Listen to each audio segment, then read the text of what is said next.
繼續來看呢，係八八太歲過後，路都在起皮生年嚟嘅紙風車劇團，5隻人一來，本人能發現呢度嘅問題，而能也發現社會各界對在後從家嘅關心，嗰種引來引受嘅，為做到進一步聽數在起嘅生年呢，紙風車劇團也發起一個模塊語言發通，為種前去學校用環保心靈劇場嘅方式，繼續皮在起嘅生年呢。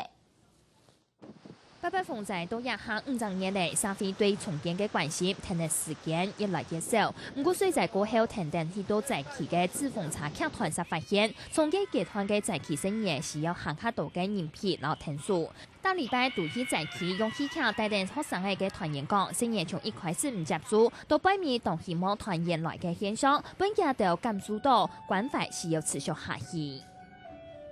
長時間的陪伴對他們來講是一個